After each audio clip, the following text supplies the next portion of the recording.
is no shame in talking about the dysfunctions that are existing in your own bloodline. Okay, there is no shame.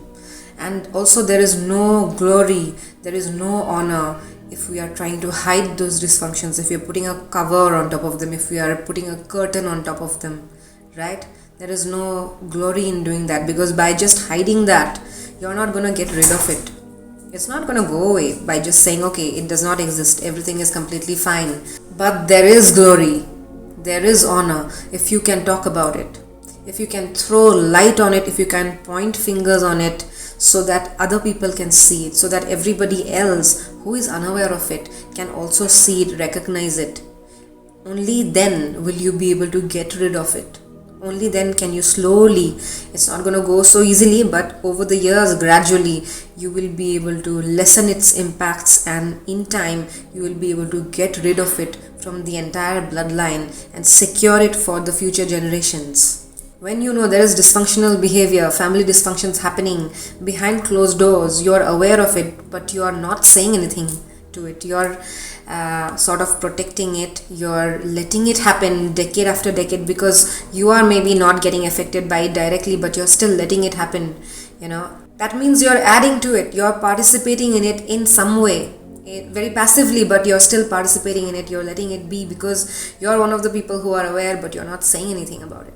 First of all, not everybody will be able to spot these dysfunctions only. Everybody will think it is normal. It is supposed to happen this way only. But if you are able to spot it, if you are able to see it and understand that something is wrong over here, bro, it's not supposed to go on this way. There is something really, really wrong here. That means you are those people who will have to speak out. Because others are not going to be able to. It's not even in their capacity to do it.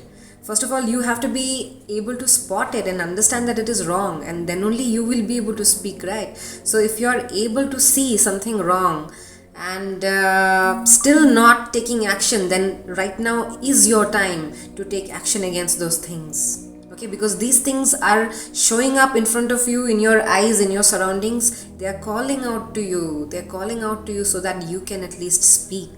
If right now you're seeing this message, this is another sign that these things are calling out to you. This is again another chance that you're getting, another reminder you're getting that you need to speak out against this whole thing and analyze your surroundings as to what are these dysfunctions, who is initiating it, who is actively participating in it, who is promoting it, and who is finally benefiting from it. There might be different people in this whole game, so you'll have to analyze that and accordingly take action. Save the victims. If you are the victim, save yourself also, right? So these are the moments right now. This message is going to reach those people who really need to see it. It's not going to reach everybody. This message maybe will not reach everybody, right? Because everybody doesn't really need to listen to it, maybe. And only some few people who will be able to understand this and receive this message will be guided to act upon those things. There is no shame in discussing dysfunctions in the family. That's because it's anyway there. Everybody knows it's there. You also know. But it's your job to get rid of it now. Now you must be wondering, what are these dysfunctions that she's really talking about that are there in centuries, that are coming down, trickling down the bloodline from centuries, from decades, and are still present in our bloodline. We are struggling through it. We are sort of trying to get rid of it, but it's kind of difficult. What are these things now?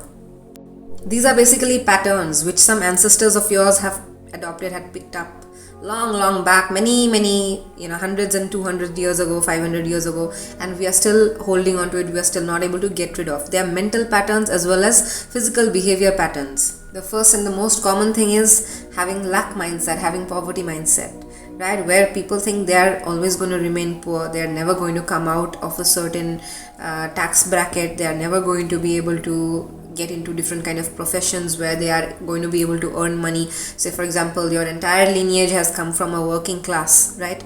They are very scared of doing any form of business, because business always involves risk, right? Taking risks and everything. So they can't even think from that point where they can take some risks, or they can expand their lifestyle, they can do something. So they will never encourage their children to get into any kind of other profession.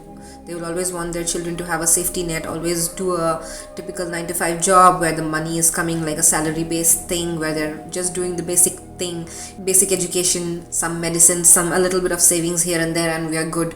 We don't need anything else right now. Asking for a little more is like asking for too much. No, we sort of don't deserve it. We've never gotten anything more than that. We are not entitled to have anything more than that. That is the kind of mindset which they will also keep passing down to the next generation, to the children, to their children's children. A lot of people even now will think in this generation also that it's okay, a little bit of safety net is fine. I guess it's fine, but you have to understand that it is anti-growth as well, it's anti-expansion, it's a complete combination. Okay, it's anti-creativity as well. And finally, when you combine all three, it becomes anti-abundance.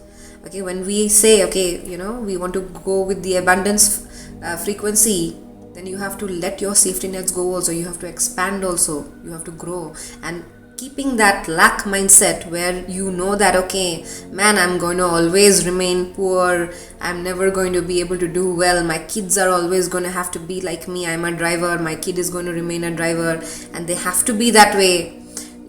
You're never letting anybody grow only. Your entire lineage is stuck like that. The bloodline is only stuck. So it basically comes from a long time back. It comes from generations and generations. So that is one thing. That is the lack mindset, poverty mindset. Then you have narcissism, like narcissistic upbringing, people who have a couple or one narcissistic parent and they are brought up under the same roof. It's very dangerous combination, by the way, when you are an empath child and you are living under the same roof with a narcissistic parent.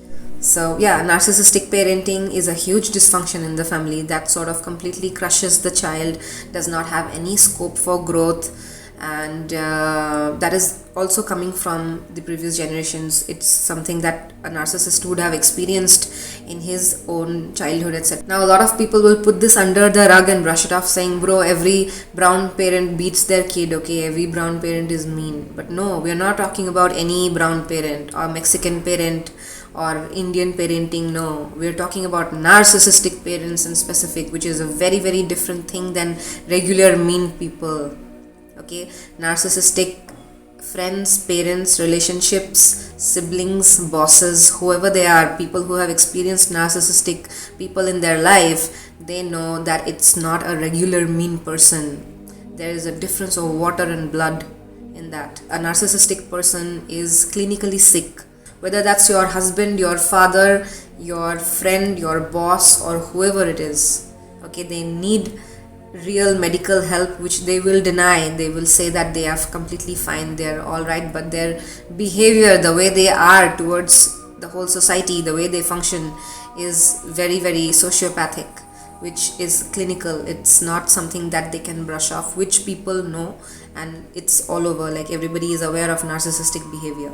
Then there are low vibrational addictions, habits like alcohol addiction, drug addiction, gambling addiction, etc., which also sort of is there in the lineage. Maybe it's seen by people, the uncles did it, fathers did it, grandfathers did it, so that's why now they are also into that kind of a addiction. I've seen families, I've heard of stories where people have even put their ladies or the women in the house for gambling as whatever, it's like a very, very dark thing to even think about, but people have got into that kind of addiction where they are not able to leave that habit, and they are putting like living beings, humans, etc., on the bet.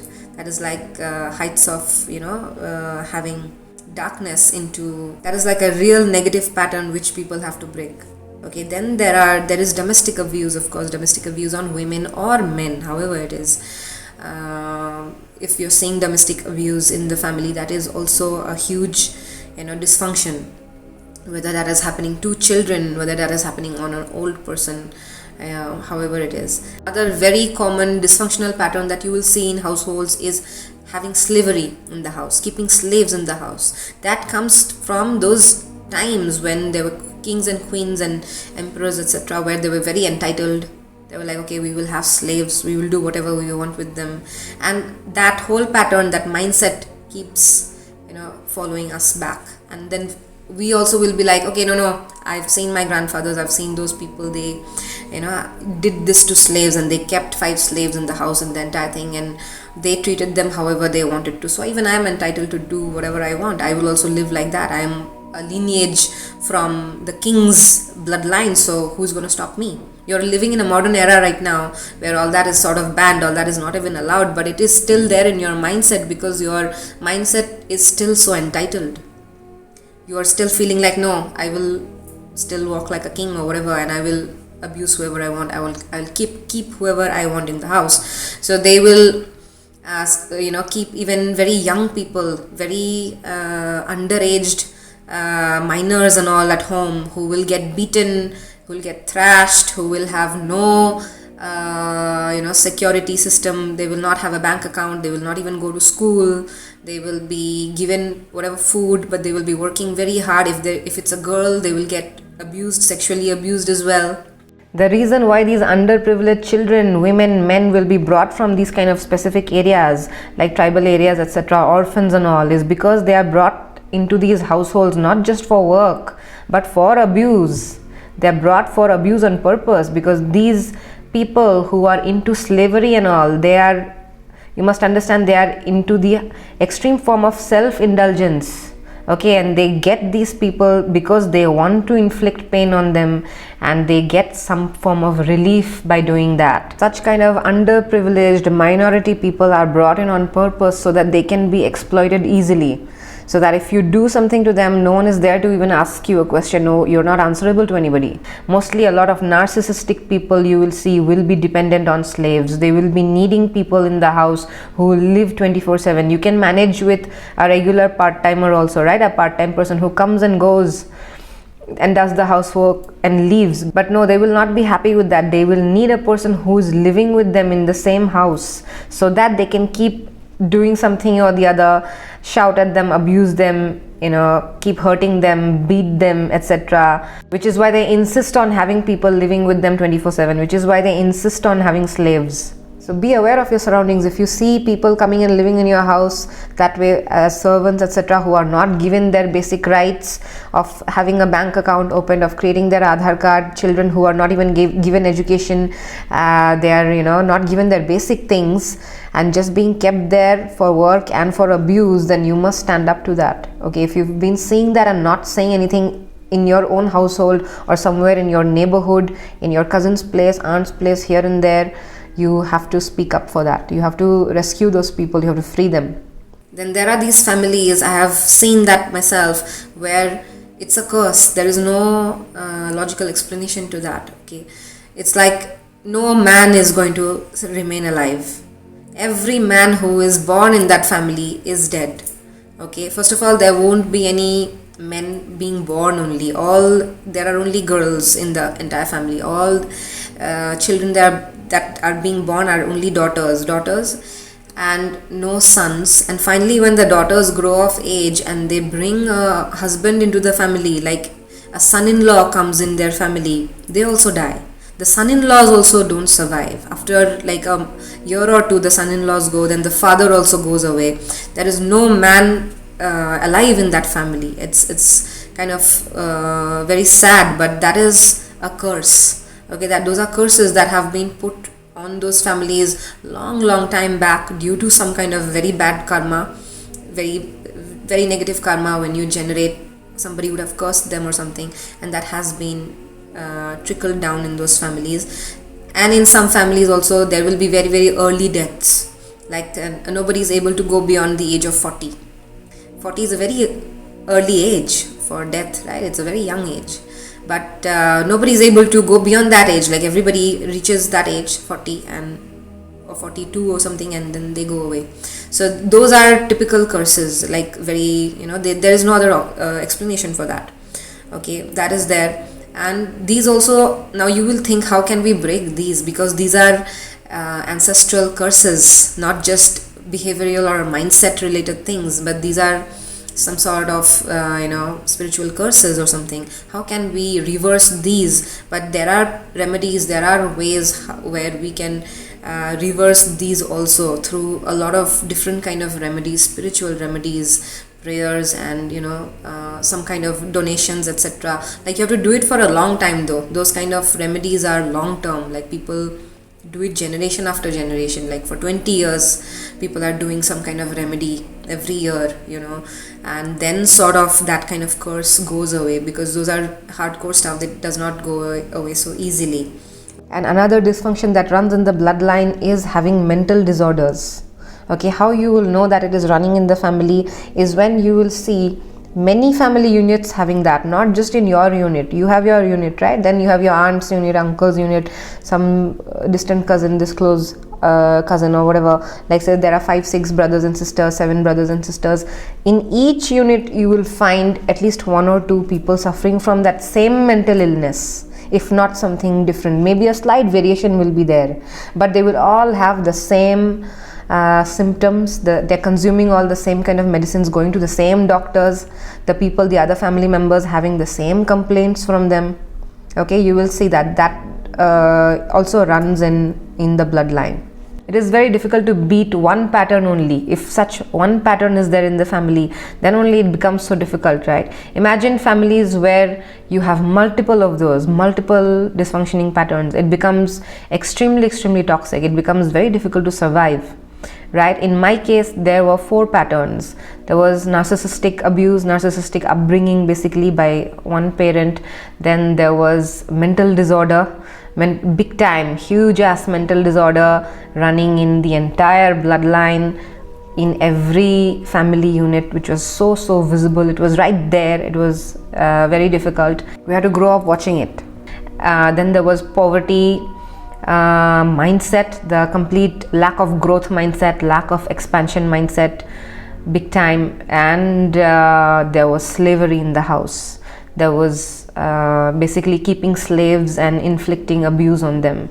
That was there. So seeing all of that was like too much, and to be able to come out of that, it requires a lot of strength, which is why I call those people chosen ones, right? So if you are a chosen one, you will know, you will be only shown all those dysfunctions, and you will have to be the one who has to come out of it and break each and every pattern. And trust me, once you are able to break those patterns, you will see yourself coming out of those cripples.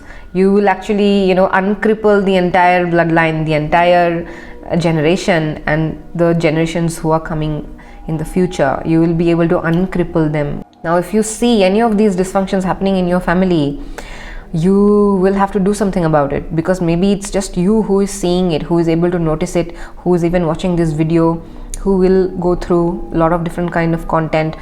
Whatever is the particular thing that you see, spot it and then find ways to curb it down. Do some research online. There's a lot of different material online. You can get in touch with some specific people who have mastered those kind of things. You can get in touch with me as well and do something about it, because maybe you are the only person who will be able to stop that particular pattern in your bloodline. It's difficult to break it. Why? Because these dysfunctions are nothing but negative energy, the evil energy, the demon energy, trying to manifest as these actions, as these habits, as these mindsets, manifesting in humans. It's nothing else. It's the very negative demonic energy which is traveling in the bloodline from a long time, from generations, and it's still in the bloodline. And that is what sort of curbs you. It cripples you. It cripples people when people have mental dysfunctions, right? Mental disorders. Somebody's too much into drinking, too much into gambling. Where are they able to use their positive energy? Where are they able to, do anything good? Their entire life is consumed by that negative energy. They are only thinking about that one thing. They're thinking about gambling.